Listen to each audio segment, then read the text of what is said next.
नमस्कार दोस्तों, आप सभी का हमारे खुशी की भक्ति यूट्यूब चैनल पर हार्दिक स्वागत है।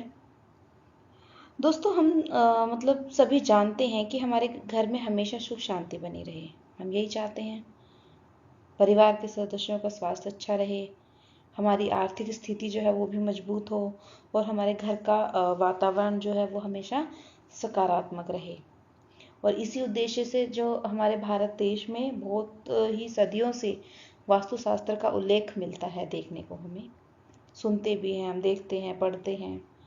तो आज की इस वीडियो में हम विस्तार से जानेंगे कि वास्तुशास्त्र के अनुसार घर का कौन सा हिस्सा किस दिशा में होना चाहिए, शुभ माना जाएगा। फिर वो मंदिर कहाँ होना चाहिए, किस दिशा में सोना चाहिए, शीशा कहाँ लगाना चाहिए, घड़ी हमें कहाँ लगानी चाहिए, हमारी रसोई कैसी होनी चाहिए। एक महत्वपूर्ण बात पहले ही स्पष्ट कर देती हूँ मैं आपको कि वास्तुशास्त्र एक पारंपरिक भारतीय मान्यता और स्थापत्य परंपरा है। ठीक है, तो इसके कई नियम सांस्कृतिक अनुभवों से भी है और कुछ पारंपरिक दृष्टिकोण के ऊपर भी आधारित है। तो इन्हें अपनाना आपकी अपनी व्यक्तिगत आस्था और सुविधा पर निर्भर करता है। हम यह वास्तुशास्त्र आपके ऊपर कोई जोर नहीं देता है इन सबको अपनाने का। तो किसी भी समस्या का समाधान केवल वास्तुशास्त्र को मानना ही उचित नहीं होगा।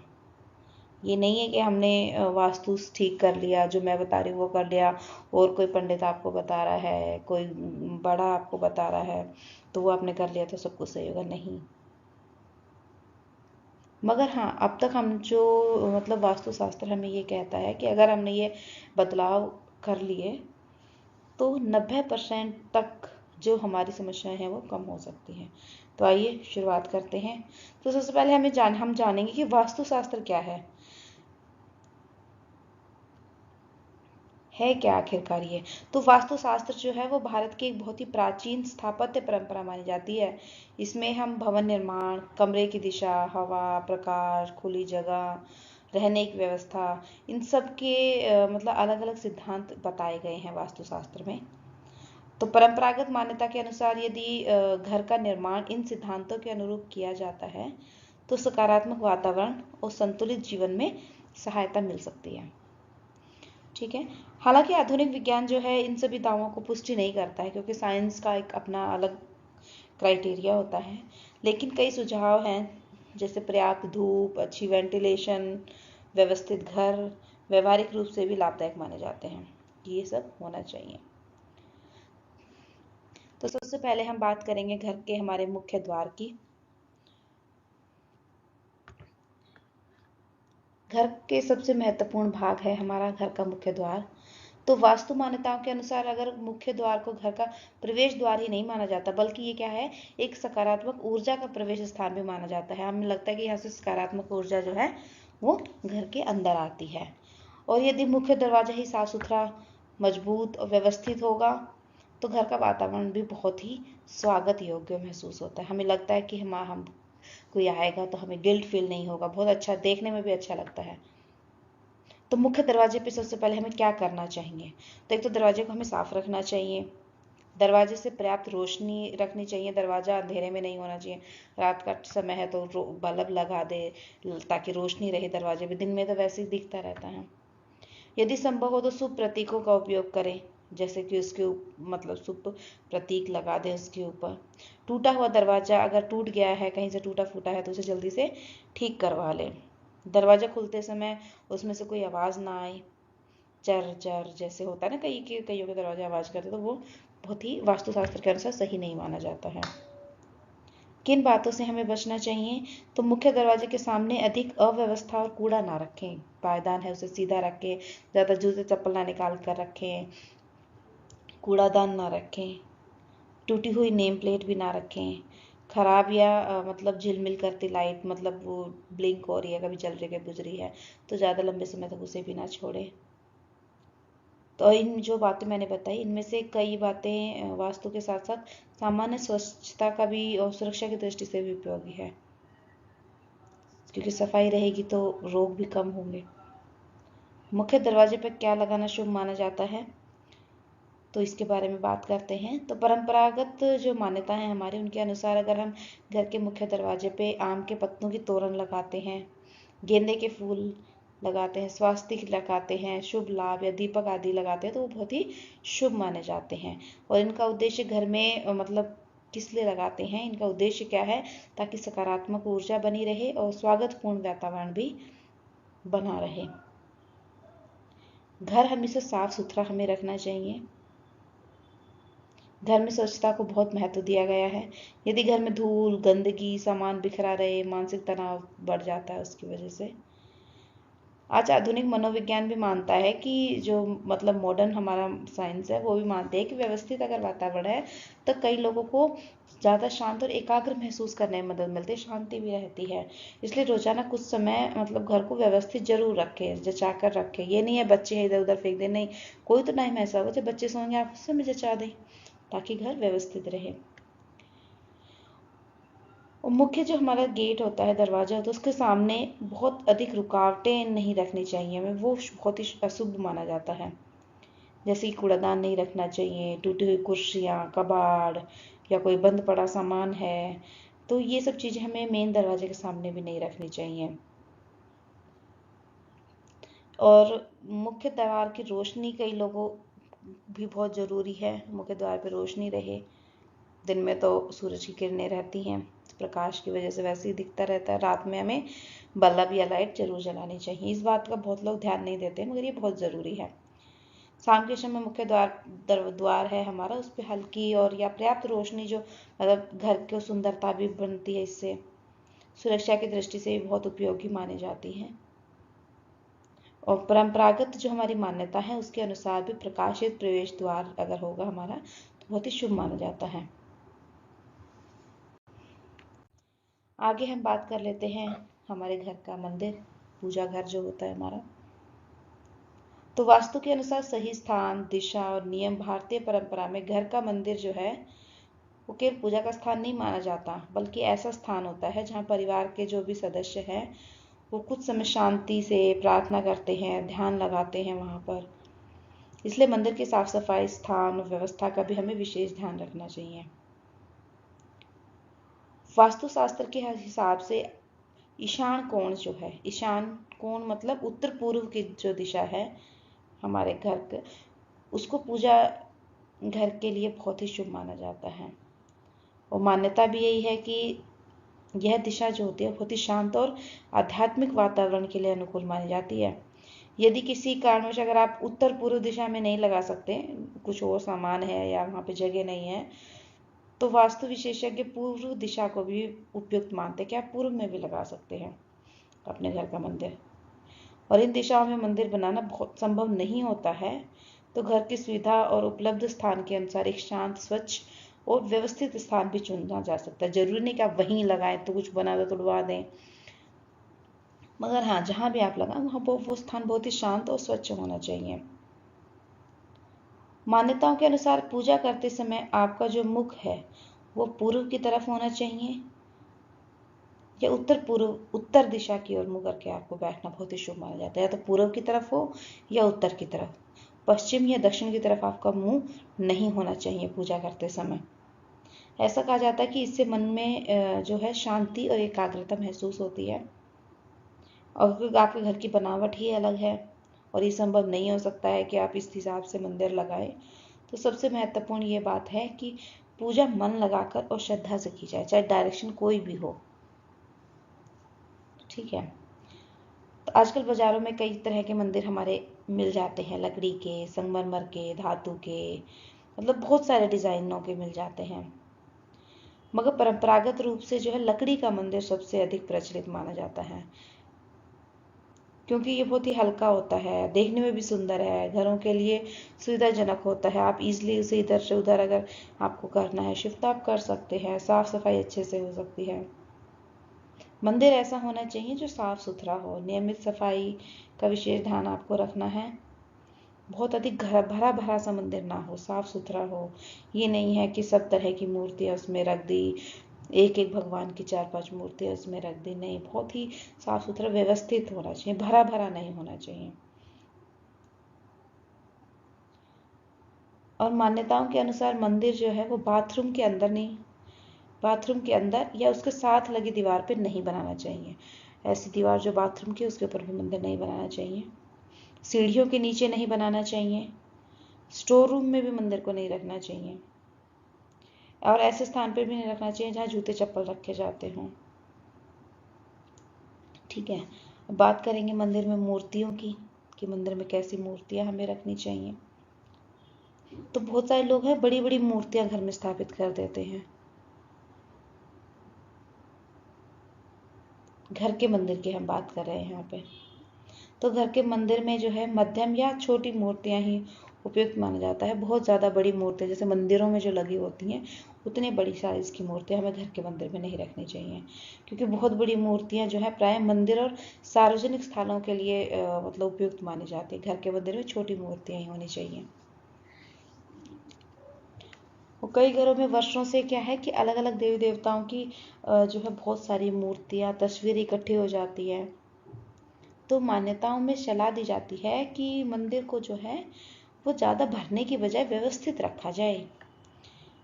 जिस रूम की आप मतलब नियमित पूजा करते हैं, भगवान एक ही हैं। आप गणेश जी की 4 तरह की मूर्तियां रखेंगे तो अलग अलग फल नहीं है। आप एक ही मूर्ति रखें जो आपको प्रिय है। जिस रूप की आप नियमित पूजा करते हैं उन्हें सम्मान पूर्वक रखें और मतलब अनावश्यक अव्यवस्था ना फैलाएं। अगर मंदिर की मूर्तियां टूट जाएं तो उनका क्या करें? यदि किसी मूर्ति या धार्मिक चित्र को नुकसान पहुंच गया हो, खंडित हो गई हो, तो मान्यता के अनुसार उसे जो है पूजा में उपयोग नहीं करने की सलाह दी जाती है। खंडित मूर्ति की पूजा हमें नहीं करनी चाहिए। ऐसी वस्तुओं को क्या करना चाहिए? ऐसी मूर्तियों को सम्मान पूर्वक या तो आप विसर्जित कर दें या किसी स्थानीय परंपरा के अनुसार मतलब उचित स्थान पर समर्पण किया जा सकता है। आपके घर जो भी मान्यता है। अब हम बात करेंगे पूजा घर में हमें क्या क्या रखना चाहिए। तो एक व्यवस्थित पूजा घर जो है, घर में सामान्यतः ये चीज़ें रखी जा सकती हैं, जैसे कि मैं आपको बता देती हूँ। भगवान की मूर्ति या चित्र, जरूर ने मूर्ति हो, आप फोटो फ्रेम भी लगा सकते हैं। दीपक होना चाहिए, धूप या अगरबत्ती मतलब रख सकते हैं आप। घंटी, जल का पात्र जरूर रखें। फूल, पूजा की थाली, कोई भी धार्मिक ग्रंथ जो आप पढ़ते हो वो रख सकते हैं। ठीक है, उसके बाद पूजा घर में क्या चीज़ें नहीं रखना चाहिए, ये अभी तक तो हमने पूछा कि क्या क्या रखना चाहिए। अब हम बात कर लेते हैं क्या नहीं रखना चाहिए। टूटी हुई मूर्तियाँ नहीं रखनी चाहिए। अगर आपने फ़ोटो फ्रेम है या कोई पोस्टर लगा रखा है, अगर वो फट गया है कहीं से तो वो हटा देना चाहिए। बंद पड़ी या ख़राब घड़ी भी पूजा घर में नहीं रखनी चाहिए। वो तो घर में ही नहीं रखनी चाहिए, या तो उसे ठीक कराएं या आप उसे निकाल दें बाहर। बेकार कोई सामान है, पुराने कपड़ों का ढेर है, कबाड़ है कोई, तो ये सब चीज़ें घर में नहीं होनी चाहिए। और सिर्फ पूजा करना ही पर्याप्त नहीं है मंदिर में। मंदिर की सफाई करना, धूल हटाना, दीपक जहाँ आप जलाते हो उस स्थान को सफाई करना, पूजा की सामग्री को जो है व्यवस्थित करके रखना, ये सब भी बहुत ज़रूरी है। और जब भी आप पूजा कर रहे हैं तो आपको पूजा हमेशा स्नान करने के बाद ही करनी चाहिए। सफ़ेद साफ सुथरे कपड़े पहनकर करने चाहिए। जल्दबाजी में पूजा ना करें। कुछ मिनटों मतलब एकाग्र होकर अपने मन को शांत करके ही पूजा करें। और अगर समय नहीं है तो श्रद्धा से प्रार्थना कर ले। जरूरी नहीं है आपको घंटे लगाएंगे तब भी भगवान आपकी बात सुनेंगे। आपका मन जो है वो साफ होना चाहिए। आगे हम बात करेंगे बेडरूम की। अगर कई लोग बेडरूम के अंदर भी मंदिर लगा देते हैं, तो घर छोटा है, अलग से पूजा कक्ष नहीं बनाना संभव है, तो एक साफ और सम्मानजनक स्थान पर छोटा सा मंदिर रख सकते हैं। मगर पारंपरिक मान्यताओं के अनुसार तो हमें अलग ही स्थान देना चाहिए मंदिर को। ऐसे नहीं कि किचन में लगा दिया या बेडरूम में लगा दिया, नहीं। अब हम बात कर लेते हैं घर के बेडरूम की। बेडरूम को बहुत ही महत्वपूर्ण माना जाता है वास्तुशास्त्र में। और जो हमारी मॉडर्न साइंस है वो भी ये मानती है कि अच्छी नींद के लिए हमें शांत वातावरण, आरामदायक बिस्तर, पर्याप्त रोशनी, वेंटिलेशन बहुत ज़रूरी है। इसलिए आज हम वास्तु के जो मान्यताएं हैं, पारंपरिक व्यवहारिक बातें, दोनों को समझेंगे। तो सबसे पहले हम बात करेंगे बेडरूम होना किस दिशा में चाहिए। तो वास्तुशास्त्र के अनुसार बेडरूम जो है वो दक्षिण पश्चिम दिशा को घर के मुखिया के लिए या दंपति के बेडरूम के लिए सबसे उपयुक्त माना जाता है। दक्षिण पश्चिम दिशा में अगर आपका बेडरूम है, और बच्चों का कमरा पश्चिम दिशा में हो या उत्तर पश्चिम दिशा में रखा जाना चाहिए। अतिथि कक्ष, गेस्ट रूम जो है उसके लिए उत्तर पश्चिम दिशा शुभ है। यदि आपका घर पहले से ही बना हुआ है तो कमरों की दिशा बदलना तो संभव नहीं होता। मंदिर नहीं है कि हम इधर से उठा के उधर कर देंगे, कमरे तो पहले से ही बने। तो ऐसे में सबसे महत्वपूर्ण है कि कमरा साफ हो, हवादार हो और आरामदायक हो। ठीक है। किस दिशा में सिर करके सोना चाहिए? तो दक्षिण की दिशा की ओर सिर करके सोना सबसे शुभ माना जाता है। कहा जाता है कि इससे अच्छी नींद और मानसिक शांति मिलती है। पूर्व दिशा की ओर सिर करके सोना विद्यार्थी के लिए और जो भी अध्ययन करते हैं, पढ़ाई करते हैं, उनके लिए अच्छा माना जाता है। पश्चिम दिशा कुछ परंपराओं के अनुसार सामान्य माना जाता है, लेकिन अन्य विकल्प ना हो तो आप पश्चिम दिशा की ओर भी सिर करके सो सकते हैं। उत्तर की दिशा सिर, वास्तुशास्त्र में उत्तर की दिशा जो है सिर करके सोने से बचना चाहिए, क्योंकि मॉडर्न साइंस ने इन सभी दिशाओं के प्रभाव को जो है निर्णायक रूप से सिद्ध नहीं किया है, क्योंकि मॉडर्न साइंस तो नहीं मानती इन चीज़ों को। वो तो ये कहती है कि अच्छी नींद के लिए आपको जो है शांत वातावरण चाहिए, आरामदायक बिस्तर चाहिए। बेड कहाँ रखना चाहिए आपको बेडरूम में? बेड को दीवार से सटा के इस प्रकार रखें कि दोनों ओर से आने जाने की जगह रहे। ठीक है। आप बेड में किसी भी तरफ से उतर सकते हैं, लेफ्ट साइड से, राइट साइड से, तो इस तरह का रखना चाहिए। बेड जो है दोनों तरफ से आने जाने की जगह रहे उसमें। बेड की सीधे जो है मुख्य दरवाजे की लाइन में ना हो, जहाँ मेन डोर है उसके सामने हमें बेड अपना नहीं लगाना चाहिए अगर पॉसिबल हो तो। और बेड हमेशा मजबूत और स्थिर होना चाहिए। ये नहीं है कि एक बेड छोटा है, वो टुक टुक टुक टुक हिल रहा है उठने बैठने में, नहीं, ऐसा बेड नहीं होना चाहिए। बेड के नीचे क्या रखना चाहिए इसके बारे में कुछ जानते हैं। आजकल लोग बेड के नीचे क्या करते हैं, पुराने कपड़े रख देते हैं, टूटा सामान, कबाड़ भर देते हैं। तो वास्तु के अनुसार इनसे बचना चाहिए। व्यवहारिक रूप से जो है बेड के नीचे हमें ज़्यादा सामान होने से जो है बहुत ही कठिनाई हो सकती है, धूल जमा हो जाएगी, कीड़े मकोड़े उत्पन्न हो जाएंगे, मच्छर मक्खी हो जाएंगे, तो इन सब से बचना चाहिए। अगर आपका स्टोरेज बेड है तो उसमें केवल व्यवस्थित और आवश्यक सामान रखें, ये नहीं है कि आप उसमें कुछ भी भर देंगे ना। बेडरूम में शीशा कहाँ होना चाहिए, क्योंकि शीशा तो हर बेडरूम में होता है। तो ऐसा शीशा ना लगाएं, इस तरीके से ना लगाएं कि जिसमें सोते समय आपका बिस्तर दिखाई दे। मतलब शीशे इस जगह लगाएं कि उसमें आपका बेड जो है वो दिखाई ना दे। अगर अलमारी में शीशा लगा है तो उसमें बिस्तर दिखता है, तो रात में उस पर पर्दा लगा दे या उसे ढक दें। कौन सी दीवार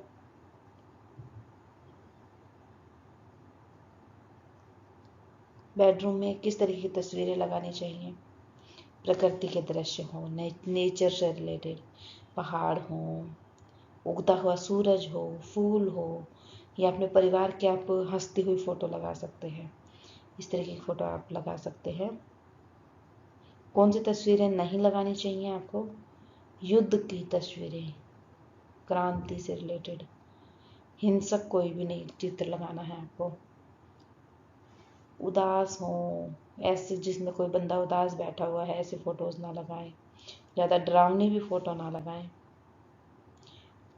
बहुत से लोग बेडरूम में क्या करते हैं, भगवान की तस्वीरें लगा लेते हैं। ठीक है। और बहुत से लोग नहीं भी लगाते हैं, क्योंकि भगवान का स्थान मंदिर में है और मंदिर का स्थान बेडरूम में नहीं है। ठीक है। बहुत से लोग क्या करते हैं, इलेक्ट्रॉनिक जो अप्लायंसेज हैं हमारे, टीवी, लैपटॉप, मोबाइल, ये सब रहते हैं बेडरूम में। मगर सोने से पहले लंबे समय तक जो है मोबाइल ना चलाएं। ये नहीं है कि आप मोबाइल बंद करके तुरंत सो रहे हैं। सोने से मतलब 1-2 घंटे पहले मोबाइल बंद कर दें। टीवी देखकर भी तुरंत नहीं सोना चाहिए। चार्जर तार जो है वो व्यवस्थित रखें। रात में स्क्रीन की रोशनी को कम रखें ताकि आपको असहज महसूस ना हो। किस रंग का पेंट कराना चाहिए बेडरूम में? सफ़ेद, क्रीम, हल्का नीला या हल्का हरा, हल्का गुलाबी। तो ये बहुत ही पीस देने वाले, शांति देने वाले कलर हैं, तो ये आप करा सकते हैं। बहुत ही चटकीले या गहरे कलर जो है वो कम आरामदायक लगते हैं, तो इससे बचना चाहिए। बच्चों के कमरे की बात करेंगे तो यदि घर में बच्चों का अलग से कमरा है तो उसमें स्टडी टेबल जो है ऐसी जगह रखें जहाँ पर्याप्त रोशनी आती हो। कमरे में अनावश्यक सामान कम रखें। पढ़ाई और खेलने की जगह अलग अलग होनी चाहिए। ये नहीं है कि वहीं बच्चे पढ़ रहे हैं वहीं खेलने का सामान पड़ा हुआ है। अच्छी हवा रोशनी का प्रबंध जरूर हो। बेडरूम में हमें क्या क्या चीज़ें नहीं रखनी चाहिए? टूटी हुई घड़ियाँ, शीशा टूटा हुआ हो, खराब कोई इलेक्ट्रॉनिक सामान हो, कोई कबाड़ हो, बेकार फर्नीचर हो, तो ये सब हमें बेडरूम में नहीं रखना चाहिए। लेकिन एक आरामदायक, साफ, हवादार और व्यवस्थित बेडरूम जो है आपकी नींद और मानसिक शांति के लिए बहुत महत्वपूर्ण है। यदि आपने घर की बनावट के कारण सभी वास्तु नियमों संभव नहीं है तो चिंता करने की बात नहीं है। आप अपने कमरे को साफ सुरक्षित रख सकते हैं, वो भी बहुत ज़रूरी है। इसके बाद हम बात कर लेते हैं घर की रसोई की, किचन का वास्तु। गैस, सिंक, फ्रिज, अनाज, भोजन से जुड़े जो भी पारंपरिक नियम हैं। अब तक हमने मुख्य दरवाजे की, पूजा घर की, बेडरूम की बातें करी हैं। अब हम पहुंच गए हैं घर के उस स्थान में जिससे हर घर का हृदय कहा जाता है, किचन या रसोई जिसे कहते हैं हम। तो भारतीय परंपरा में माना जाता है कि रसोई केवल खाने बनाने की जगह नहीं है, बल्कि यही से पूरे परिवार का स्वास्थ्य पोषण जुड़ा रहता है। इसलिए वास्तुशास्त्र में रसोई का स्थान जो है, दिशा और व्यवस्था के बारे में कई पारंपरिक नियम जो है वो बताए गए हैं। साथ ही जो हमारी मॉडर्न दृष्टि है उससे भी साफ सुथरी और हवादार सुरक्षित रसोई सबसे महत्वपूर्ण है। तो रसोई किस दिशा में होनी चाहिए? वास्तुशास्त्र के हिसाब से जो दक्षिण पूर्व की जो दिशा है उसको रसोई के लिए सबसे उपयुक्त दिशा माना जाता है। और पारंपरिक मान्यताओं में इसे अग्नि तत्व से संबंधित दिशा माना गया है। तो यदि किसी घर में संभव ना हो तो कुछ वास्तु विशेषज्ञ जो हैं वो उत्तर पश्चिम दिशा को भी दूसरा विकल्प दे सकते हैं। अगर दक्षिण पूर्व में आप बनाना पॉसिबल नहीं है तो आप उत्तर पश्चिम दिशा में भी रसोई बना सकते हैं। लेकिन यदि आपका घर पहले से बना हुआ है तो केवल दिशा बदलने की चिंता न करें। रसोई को स्वच्छ, धुआं निकालने की व्यवस्था उसमें हो, सुरक्षित उपयोग अधिक महत्वपूर्ण है। रसोई में आपका मुंह किस तरफ होना चाहिए खाना बनाते समय? मान्यताओं के अनुसार अगर हम वास्तुशास्त्र की बात करें तो पूर्व दिशा की ओर मुख करके खाना बनाना बहुत ही शुभ माना जाता है। यदि आपकी रसोई की बनावट ऐसी नहीं है तो चिंता की बात नहीं है। सुरक्षित और आरामदायक तरीके से भी भोजन बनाना बहुत ही ज़रूरी है। चूल्हा, गैस चूल्हा कहाँ रखें? गैस चूल्हा रसोई में जो है दक्षिण पूर्व भाग में रखना शुभ माना जाता है। गैस और सिंक को बिल्कुल साथ साथ रखने से बचने की सलाह दी जाती है, क्योंकि ऐसा माना जाता है कि गैस जो है आग और पानी जो है सिंक जिस में जो पानी आता है उसको अलग अलग तत्व माना गया है। इसलिए गैस और सिंक जो है थोड़ी सी दूरी पे होनी चाहिए, क्योंकि व्यवहारिक कारण अगर हम देखें तो इससे क्या है कि गैस के पास अगर पानी होगा तो छींटे पड़ने से मतलब सफाई नहीं होगी, क्योंकि वहीं सिंक है, वहीं हम बर्तन धो रहे हैं, मान लो खाना ही बन रहा है तो छींटे पानी के उसमें जा रहे हैं तो वो सेफ भी नहीं है। सिंक कहाँ होना चाहिए? सिंक जो है उत्तर या उत्तर पूर्व दिशा में रखना उचित माना गया है। यदि ऐसा संभव ना हो तो कम से कम गैस और सिंक के बीच कुछ दूरी सुविधाजनक हो सकती है, कुछ दूरी तो रखें अगर पूरा पॉसिबल नहीं है तो। फ्रिज कहाँ रखना है हमें? फ्रिज को दक्षिण या पश्चिम या दक्षिण पश्चिम दिशा में रखना उपयुक्त माना जाता है। मगर सबसे महत्वपूर्ण बात क्या है कि फ्रिज दीवार से थोड़ा दूर होना ताकि हवा प्रवाह बना रहे। अगर हम बिल्कुल दीवार से हटा के रख देंगे फ्रिज को तो उसमें से जो गैस निकलेगी, हवा निकलेगी, वो उसका अच्छे से वो फ्लो नहीं हो पाएगी और उसमें मतलब चांस रहते हैं फटने के, आग लगने के। फ्रिज को साफ करना बहुत ज़रूरी है नियमित। खराब या एक्सपायर जो खाद्य पदार्थ हैं उनको तुरंत निकाल देना चाहिए। माइक्रोवेव ओवन जो है रसोई में के उस हिस्से में रखने की सलाह दी जाती है जहाँ खाना बनाने का क्षेत्र हो। साथ ही बिजली के तार सुरक्षित रखें, गीले हाथों से ना छुएं, बच्चों की पहुंच से दूर रखें। ये सब चीज़ें हम देखने, केवल वास्तु देखकर हमें नहीं चलना है। अनाज, भारतीय परंपरा में अन्न को जो है देवी अन्नपूर्णा का आशीर्वाद माना जाता है, इसलिए अनाज को हमेशा साफ और सूखे डब्बों में रखना चाहिए। कीड़े लगने से बचाने के लिए समय समय पर उनको देखते रहें। पुराना और नए अनाज को अलग अलग व्यवस्थित रखें।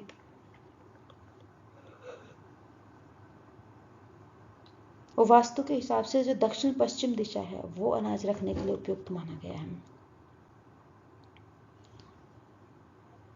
पानी के बर्तन कहाँ रखें जिससे हम पानी पीते हैं, मटका हो गया, पानी का बड़ा कंटेनर हो गया, तो उसको उत्तर पूर्व दिशा में रखना शुभ माना जाता है। पानी हमेशा ढक कर रखें, साफ सुथरा रखें, गंदगी ना हो वहाँ पर। और दिशा जो बताई गई वो है उत्तर पूर्व की दिशा। रसोई में हमें किस कलर का पेंट कराना चाहिए? हल्के कलर कराएं। रसोई में भी सफ़ेद हो गया, हल्का पीला हो गया, क्रीम हो गया, हल्का हरा हो गया। डाइनिंग टेबल कहाँ रखनी है रसोई में? डाइनिंग टेबल भोजन करने की जगह रसोई के पास है तो कोशिश करें कि पर्याप्त रोशनी हो वहाँ पर। एक साथ बैठकर भोजन करें। भोजन करते टाइम मतलब मोबाइल या टीवी पर ना देखें, उपयोग ना करें। साथ बैठकर भोजन करना जो है रिश्तों को मजबूत भी बनाता है। अब हम बात करते हैं रसोई में हमें क्या क्या काम नहीं करने चाहिए। गैस जल्दी छोड़कर कहीं नहीं जाना चाहिए। सिलेंडर को जरूर जांच करें। तेल और मसालों को खुला ना छोड़ें। रसोई में मंदिर बनाना चाहिए नहीं, ये बहुत सारे लोगों का प्रश्न आता है कि हम रसोई में मंदिर बना सकते हैं या नहीं। और अगर आपका पूजा घर उपलब्ध है अलग से तो आप वहीं पूजा करें, वो ज़्यादा सेफ है। घर में छोटा धार्मिक चित्र आप रसोई में लगा सर, कुछ परिवारों में परंपरा हो सकती है, लेकिन पूरा पूजा घर रसोई में बनाना मतलब आवश्यक नहीं माना जाता। पूजा का स्थान अलग होना चाहिए, ये बहुत ही ज़रूरी है। तो दोस्तों, वास्तुशास्त्र के हिसाब से रसोई को घर का जो है बहुत ही महत्वपूर्ण हिस्सा माना जाता है। तो वहाँ भी ये थी, हमने आज बात करी है वास्तुशास्त्र के पहले भाग में हमारे मुख्य द्वार, घर का बेडरूम, मंदिर और रसोई के बारे में। आगे आप किस दिशा का वास्तु जानना चाहते हैं, किस जगह का जानना चाहते हैं, तो आप हमें कमेंट करके बता सकते हैं। चैनल को लाइक और सब्सक्राइब जरूर करें। बेल आइकन को जरूर दबाएं ताकि वीडियोस हमारी आप तक पहुंचती रहें। वीडियो को शेयर जरूर करें अगर आपको पसंद आई हो तो। नेक्स्ट वीडियो तक के लिए नमस्कार।